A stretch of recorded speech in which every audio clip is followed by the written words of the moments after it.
92% des victimes de manipulateurs narcissiques affirment que le pire moment n'était pas la relation, mais la période qui a suivi. Pas les cris, pas les humiliations, pas les doutes, mais ce silence, ce vide angoissant après leur départ, ou pire, après le tien.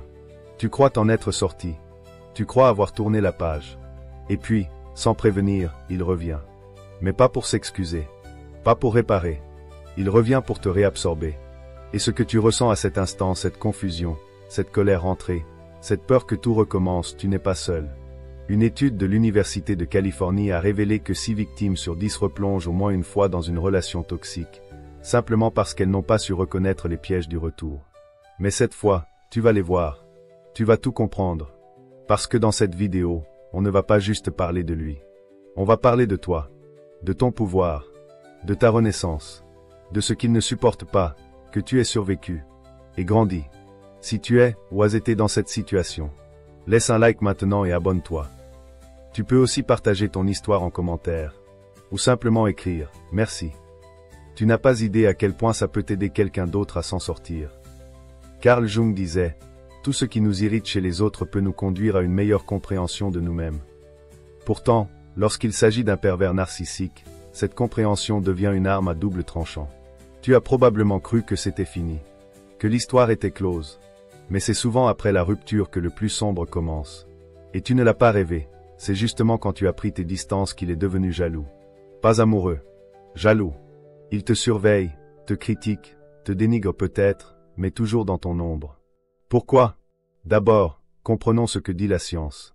En 2020, une étude publiée dans The Journal of Personality Disorder a révélé que 91% des individus ayant des traits narcissiques prononcés ressentent une jalousie intense après une séparation, mais pas pour les raisons que tu crois. Cette jalousie n'a rien à voir avec l'amour. C'est une blessure de l'ego, un sentiment de dépossession. Freud l'avait déjà souligné, l'individu narcissique se construit autour d'un moi idéalisé, rigide, incapable d'accepter la perte sans se sentir humilié. Et quand tu t'éloignes, tu ne quittes pas simplement la relation, tu l'humilies en lui montrant qu'il n'était pas indispensable. Ce n'est pas un manque affectif, c'est un manque de pouvoir. Le pervers narcissique vit pour la domination. Ce que les neurosciences confirment, l'imagerie cérébrale a montré que chez les personnalités narcissiques, la zone du cortex préfrontal ventromédian, impliquée dans l'empathie et la régulation émotionnelle, est moins active. En clair, il ressent peu pour toi, mais énormément pour lui-même. Tu n'es pas une personne à ses yeux. Tu es un miroir. Et quand tu t'éloignes, ce miroir se brise. Il ne peut plus se voir à travers toi. Il panique. Marc Aurèle, stoïcien et empereur, disait « La meilleure revanche est d'être différent de celui qui a causé du tort. » Et c'est exactement ce que tu as fait. Tu es sorti de son champ de contrôle. Tu as brisé le cycle. Et cela le rend fou. Les recherches menées par le docteur Ramani Durvasula, spécialiste reconnu des personnalités narcissiques, montrent que l'étape post-rupture est souvent celle où la violence psychologique augmente. Messages ambigus, tentatives de recontact, rumeurs, parfois même menaces voilées. Pourquoi maintenant? Parce que son monde interne est en crise. Il vit un effondrement narcissique. Et cet effondrement, c'est toi qui l'as provoqué en ne réagissant plus. Tu veux comprendre pourquoi il est si jaloux aujourd'hui, alors qu'il semblait t'ignorer avant. Parce qu'il pensait que tu n'oserais jamais partir. Il t'a cru captif. Et sa jalousie, aujourd'hui, est une forme de panique. Ce que tu vis n'est pas isolé. En 2021, une enquête menée auprès de 700 femmes ayant fui des relations toxiques a montré que 73% d'entre elles ont reçu des messages ambivalents dans les 3 mois suivant leur rupture, la majorité de la part d'hommes présentant des traits narcissiques. C'est un schéma. Il se répète. Et si tu es là, maintenant, c'est parce que tu as brisé ce schéma. La jalousie du pervers narcissique est aussi une tentative désespérée de préserver son image. Jung disait que le narcissique est prisonnier de sa persona, ce masque social qu'il affiche au monde. Quand tu pars, surtout si tu le fais avec calme et dignité, tu exposes la faille derrière le masque. Et c'est insupportable. Il aurait préféré que tu cries, que tu reviennes, que tu cèdes. Mais tu n'as rien fait de tout ça. Tu es resté silencieux. Et ce silence, c'est du feu dans son monde intérieur. Il brûle, mais sans flamme apparente. Il devient ton spectateur. Freud, encore, écrivait « Là où le moi était, le ça doit advenir ». Cela signifie que tôt ou tard, la façade tombe. Le masque se fissure. Et chez le pervers narcissique, cette fissure se manifeste souvent par une jalousie maladive qui le pousse à des comportements incohérents, contradictoires, voire autodestructeur.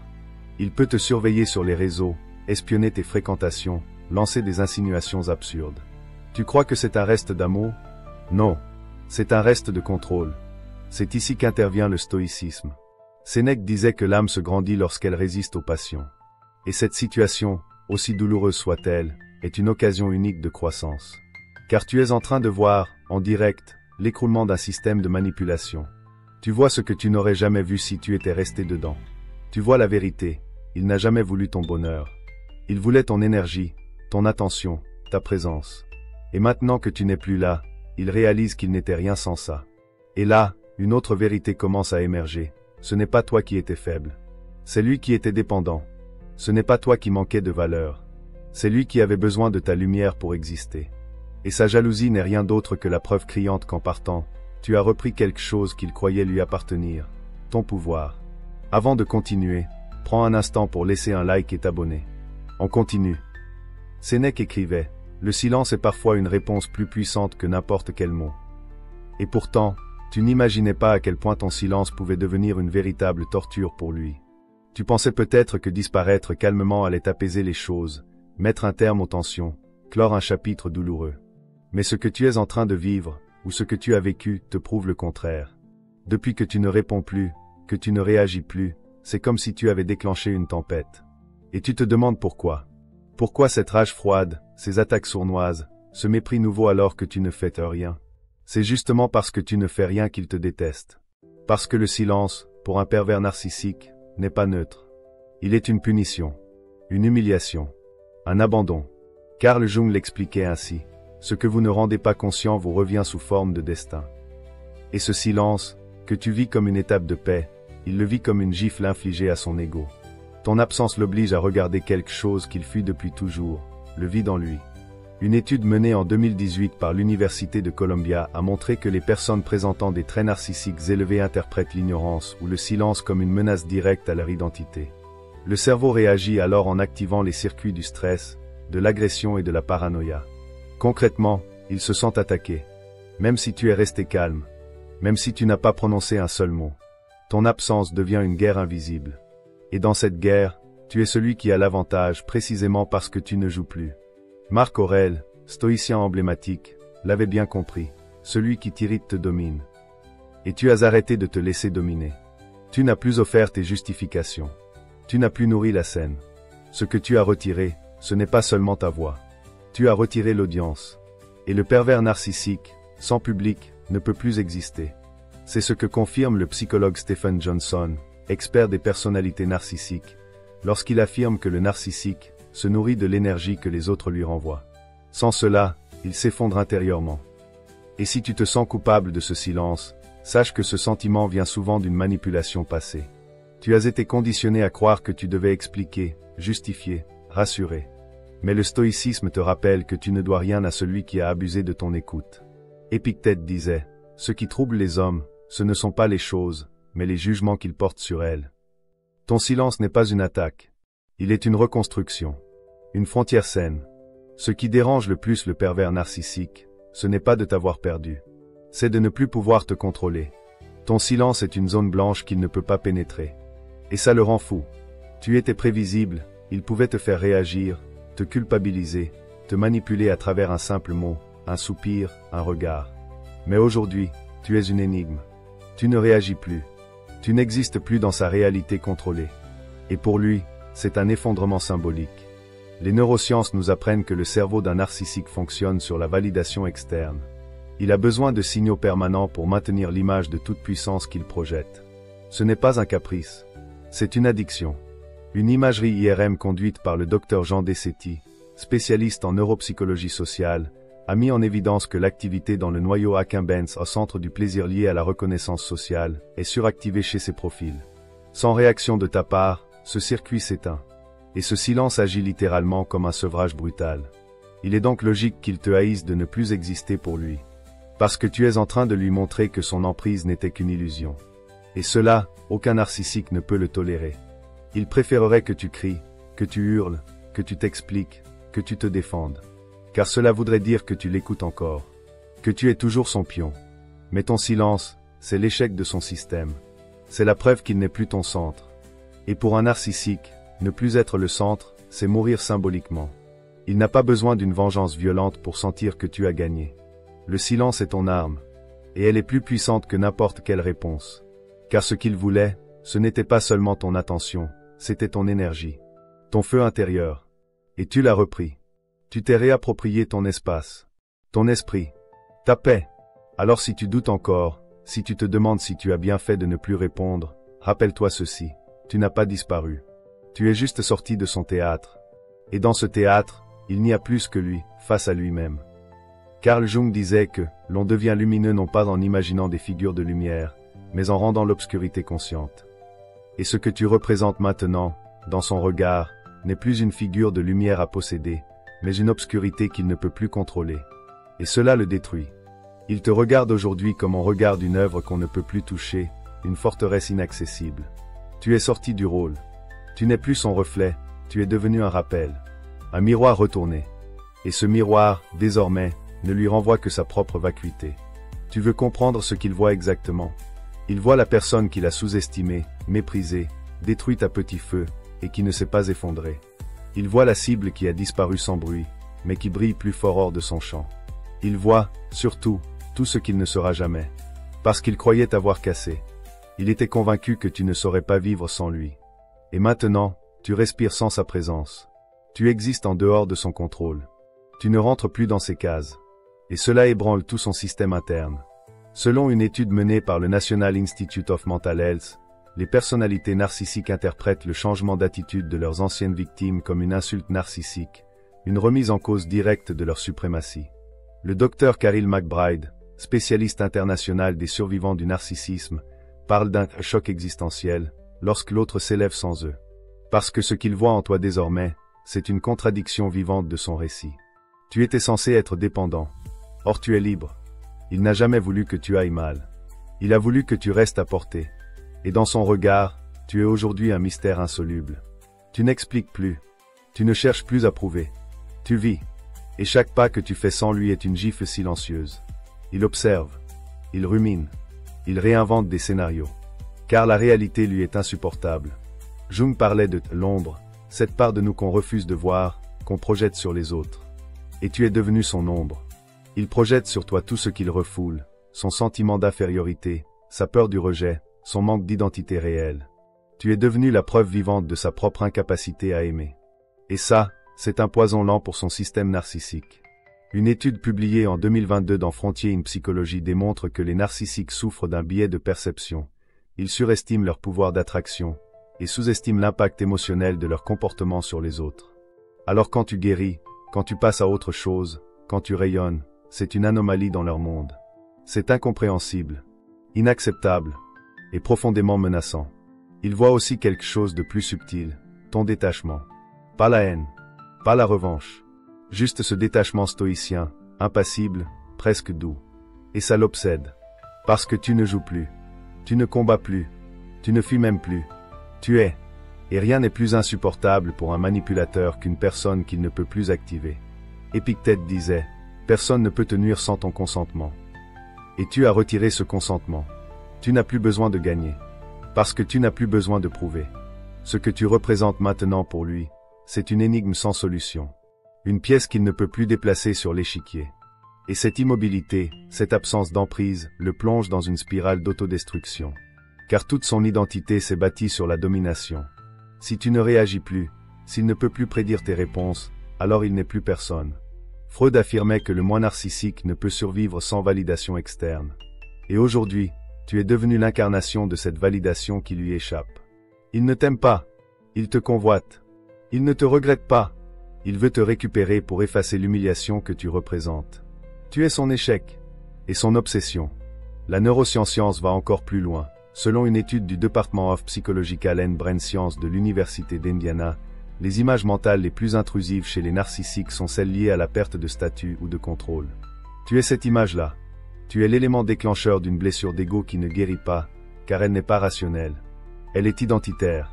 Et ce qui le détruit n'est pas ce que tu fais. C'est ce que tu ne fais plus. Tu ne demandes plus, tu ne pleures plus, tu ne cherches plus. Tu existes en dehors de lui. Et dans ce vide, il découvre qu'il ne t'a jamais vraiment connu. Qu'il ne t'a jamais aimé. Il a seulement aimé ce que tu lui permettais de croire de lui-même. Et maintenant que ce mensonge n'a plus de support, il s'écroule. Alors ne doute jamais de ta force actuelle. Ce qu'il voit, ce n'est pas une revanche. C'est une renaissance. Et il n'a aucun mot pour cela. Si ce début de vidéo t'inspire, prends un instant pour écrire en commentaire merci. Tu peux aussi laisser un like. Maintenant, on passe à la suite. Freud disait que l'inconscient ne connaît pas le hasard. Et quand il s'agit du pervers narcissique, rien n'est jamais un hasard. Son retour, ses messages apparemment inoffensifs, son air de nostalgie, ses « je pensais à toi » ne sont jamais anodins. Ce ne sont pas des élans du cœur. Ce sont des stratégies, des scripts, des tactiques éprouvées, calibrées, souvent recyclées d'une relation à l'autre. Et le plus terrible, c'est qu'ils fonctionnent. Une étude de l'Université du Colorado publiée en 2019 démontre que plus de 64% des victimes de relations toxiques retournent au moins une fois avec leur ancien partenaire, malgré la conscience de la toxicité. Pourquoi? Parce qu'elles ne reconnaissent pas les pièges. Parce que ces retours ne ressemblent pas à des attaques. Ils ressemblent à des regrets, à des excuses, à des mains tendues. Mais ce sont des crochets. Carl Jung a toujours insisté sur l'idée que ce qui nous piège, c'est ce qu'on refuse de regarder en face. Et c'est là que le narcissique est le plus dangereux. Il ne revient pas en tant que bourreau. Il revient en victime, en sauveur, en confident. Il revient déguisé. C'est ce qu'on appelle le hovering, en référence aux aspirateurs ovaires. Il revient pour te réaspirer dans sa bulle. Et cette phase peut être plus insidieuse que toutes les précédentes. Car cette fois, il a étudié ton silence. Il sait ce qui t'atteint. Il sait ce que tu espères encore entendre. Et il va s'en servir. Parmi les pièges les plus courants, les neurosciences comportementales ont identifié 3 stratégies clés: la triangulation émotionnelle, le love bombing inversé, et l'appel à la mémoire affective. Tu dois les connaître, parce que sans ça, tu les interpréteras mal. Et c'est là qu'il te rattrapera. La triangulation consiste à évoquer une autre personne, souvent nouvelle, parfois imaginaire. Un message subtil: je sors avec quelqu'un, mais je pense encore à toi. Ce n'est pas une information. C'est une provocation. Une blessure ciblée. Il veut que tu réagisses. Que tu te sentes remplaçable. Que tu remettes en doute ta valeur. Et que tu réouvres la porte. C'est une manipulation émotionnelle documentée par le Dr Lindy Bancroft, expert reconnu sur les comportements abusifs. Ils sèment la jalousie non pour reconquérir, mais pour réaffirmer leur pouvoir. Le love bombing inversé est encore plus dangereux. Ce n'est pas une avalanche d'amour. C'est une rareté. Une phrase bien choisie. Une excuse inattendue. Ah, je me rends compte que j'ai déconné, ou tu méritais mieux. Et tout ton système nerveux se met en alerte. Parce que tu n'attendais rien. Et c'est là qu'il frappe. Ce message unique est calibré pour ouvrir une faille. Les scientifiques parlent ici de résurgence mnésique émotionnelle. Ton cerveau reconnecte instantanément l'émotion d'avant avec le présent. Il ne voit pas la manipulation. Il ressent juste une chaleur, une possibilité, un peut-être. La mémoire affective est le terrain de jeu favori des manipulateurs. Il va évoquer un souvenir heureux. Il va envoyer une vieille photo, une chanson, une date. Ce n'est pas de la tendresse. C'est du hacking émotionnel. Une étude de 2021 dans le Journal of Social and Personal Relationship a montré que les souvenirs heureux activent les mêmes zones que les opioïdes naturels du cerveau. Ce n'est pas symbolique, c'est chimique. Et il le sait. Il sait qu'un mot, bien placé, peut suffire à faire dérailler ta lucidité. Marc Aurèle, stoïcien et empereur, écrivait: le danger ne réside pas dans l'événement, mais dans la manière dont tu y réagis. Et ce qu'il faut comprendre ici, c'est que la menace ne vient pas de ce qu'il dit, mais de ce que ton esprit fait avec ce qu'il dit. Ce n'est pas une guerre de mots. C'est une guerre d'interprétation. Et si tu ne décodes pas les signaux, tu retombes dans le piège. Il peut aussi jouer la carte du chaos, les mauvaises nouvelles soudaines, les crises, les accidents inventés. Il veut que tu prennes contact, que tu sois inquiet, que tu redeviennes l'ancien toi, celui qui panique dès qu'il souffre. Mais ce n'est pas de la souffrance sincère. C'est du théâtre. Ce que Viktor Frankl appelait la souffrance instrumentale, une souffrance utilisée non pour grandir, mais pour manipuler. Et si jamais tu réagis, même légèrement, même pour dire je ne veux plus te parler, il a gagné. Tu es de nouveau visible, de nouveau accessible. Parce qu'un pervers narcissique ne veut pas que tu l'aimes, il veut que tu sois affecté par lui. Le docteur Ramani Durvasula le répète souvent. Leur amour n'est pas relationnel, il est transactionnel. Ils ne veulent pas être proches de toi. Ils veulent avoir accès à toi. Alors comment faire face? Ce n'est pas en bloquant ton cœur, mais en éclairant ton esprit. C'est en sachant, en reconnaissant, en anticipant. Ce n'est pas de la paranoïa. C'est de la lucidité. Tu ne dois plus réagir avec ton passé. Tu dois répondre avec ta conscience présente. Chaque fois que tu reçois un message, rappelle-toi, ce n'est pas la personne que tu as aimée. C'est l'architecte du labyrinthe qui veut Y ramener. Et cette fois, tu en connais la sortie. Mieux encore, tu n'y entres plus. Parce que ce que tu protèges aujourd'hui, ce n'est pas seulement ta paix. C'est ton identité retrouvée. Viktor Frankl, rescapé des camps et fondateur de la logothérapie, écrivait « Ce n'est pas la souffrance qui détruit, c'est l'absence de sens. » Et si tu es encore là aujourd'hui, à écouter, à comprendre, à chercher, c'est peut-être parce que tu as commencé à pressentir qu'il y avait un sens à tout ce que tu as traversé. Une leçon, une vérité, un éveil. Car oui, tu as souffert. Et non, tu ne méritais pas cette douleur. Mais cette douleur t'a révélé quelque chose. Elle a déchiré un voile. Elle t'a obligé à voir, toi, l'autre, le monde avec une lucidité que tu ne possédais pas avant. Et ça, c'est le début d'une transformation profonde. Les études sur le trauma psychologique sont formelles. Près de 70% des personnes ayant vécu une relation toxique développent une forme de croissance post-traumatique dans les 2 années qui suivent la rupture, selon le Post-Traumatic Growth Inventory publié en 2017. Cela ne veut pas dire que la douleur disparaît. Cela veut dire qu'elle se transforme. Elle devient un levier. Une boussole. Une sagesse ancrée dans les tripes, pas dans les livres. Et ce que tu as appris, c'est plus précieux que tout ce qu'il a tenté de te voler. Tu as appris à ressentir l'invisible. Tu as appris à reconnaître les signaux subtils qu'autrefois tu ignorais, le ton, l'attente cachée derrière une phrase, la manipulation dissimulée sous un compliment. Tu vois désormais ce que les autres ne voient pas. Tu es devenu capable de lire entre les lignes. Et ça, aucun manuel ne peut l'enseigner. Ce n'est pas un savoir théorique. C'est un 6e sens forgé dans le feu de la survie émotionnelle. Tu as aussi appris tes propres limites. Là où tu croyais que ton amour devait être inconditionnel, tu as découvert que l'amour sans condition ne doit jamais être sans frontières. Que le pardon sans recul devient un abandon de soi. Que la compassion ne doit pas te transformer en éponge. Tu t'es vu t'oublier, te rabaisser, te justifier pour rester dans une histoire qui n'était déjà plus une relation. Et aujourd'hui, cette image te fait mal, mais elle t'enseigne. Carl Jung affirmait, « Celui qui regarde à l'extérieur rêve. Celui qui regarde à l'intérieur s'éveille. » Et tu t'es réveillé. Tu as regardé à l'intérieur. Tu as vu les failles, pas pour Y enfermé, mais pour les traverser. Tu as compris que tu étais tombé non pas parce que tu étais faible, mais parce que tu cherchais l'amour là où il n'y avait qu'un besoin de contrôle. Tu voulais exister dans ses yeux. Et aujourd'hui, tu apprends à exister dans les tiens. Les neurosciences ont prouvé que le cerveau se reconfigure après un trauma. On parle de neuroplasticité émotionnelle. Le docteur Richard Davisson, chercheur à l'université du Wisconsin, a montré que des pratiques conscientes comme l'introspection, la méditation ou l'écriture émotionnelle activent de nouvelles connexions neuronales, créant un cerveau plus résilient, plus stable émotionnellement. En d'autres termes, ce que tu vis, si tu l'intègres, peut réellement changer ta structure mentale. Ce n'est pas un mythe. C'est mesurable. Tu as aussi appris que ta valeur ne dépendait pas de ton utilité pour quelqu'un d'autre. Que tu n'étais pas responsable de ses humeurs, de ses blessures, de ses colères. Que tu n'avais pas à réparer quelqu'un qui refuse de se voir brisé. Cette leçon-là, elle t'a peut-être coûté des mois, voire des années. Mais maintenant que tu la détiens, tu n'es plus manipulable. Tu n'es plus à vendre contre un peu de reconnaissance.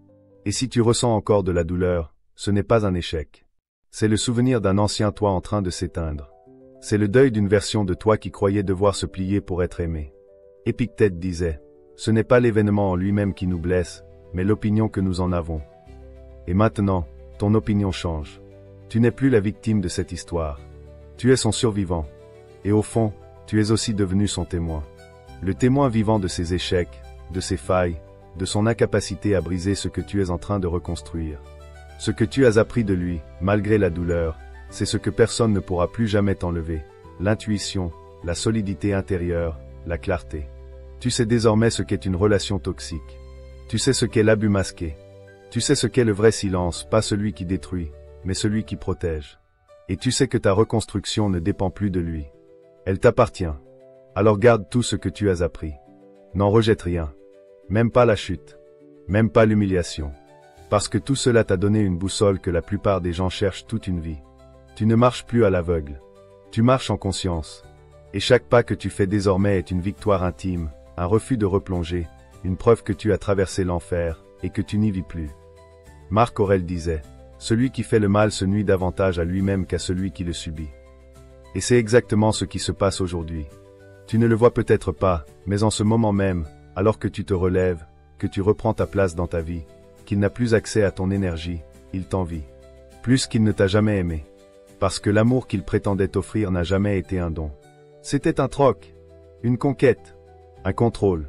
Mais aujourd'hui, il n'a plus rien à troquer. Tu n'es plus en face. Tu n'es plus là.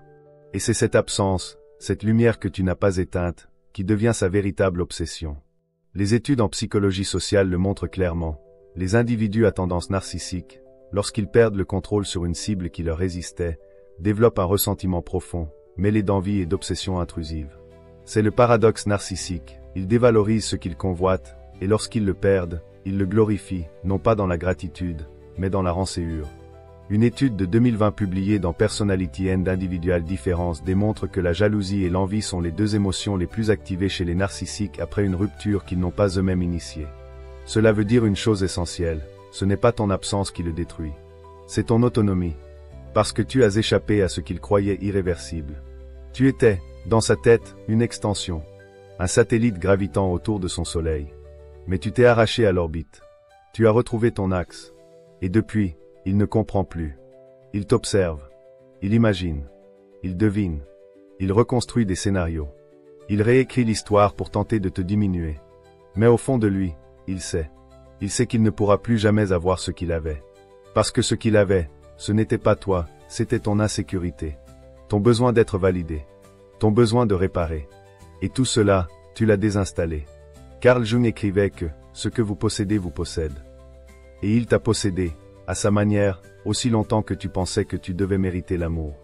Mais maintenant que tu sais que l'amour n'a pas besoin de chaînes, que la paix ne demande pas la peur, il ne possède plus rien. Rien de toi. Et ce vide de pouvoir qu'il ressent, c'est cela qui le rend furieux. Ce n'est pas une perte affective. C'est une perte de supériorité. Il n'a plus la main. Il n'a plus l'effet. Et dans son monde, ça, c'est la vraie chute. C'est là que l'envie naît. Pas une envie d'être avec toi. Une envie d'être toi. De pouvoir être aussi libre, aussi détaché, aussi centré que tu le es devenu.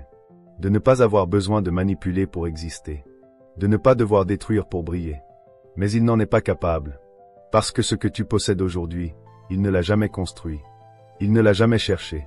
Il l'a toujours volé. Et ce qui est volé ne reste jamais longtemps.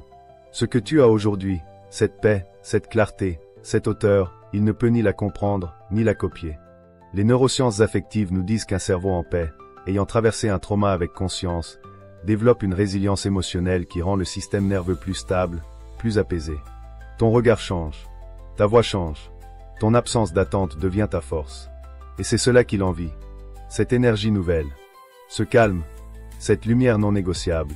Freud avait une phrase saisissante. Le moi se construit dans le regard de l'autre, mais se détruit dans la dépendance à ce regard.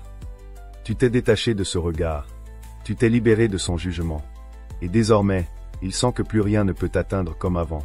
Tu n'es plus fragile. Tu es devenu vaste. Et dans cette immensité, il n'a plus de prise. Ce n'est pas qu'il regrette de t'avoir perdu. C'est qu'il réalise qu'il n'a jamais su qui tu étais vraiment. Il a aimé ton reflet abîmé. Il a contrôlé ta version brisée. Mais cette version a disparu. Elle s'est effondrée avec la relation. Et ce que tu es devenu, il ne sait pas le lire. Il ne sait pas le nommer.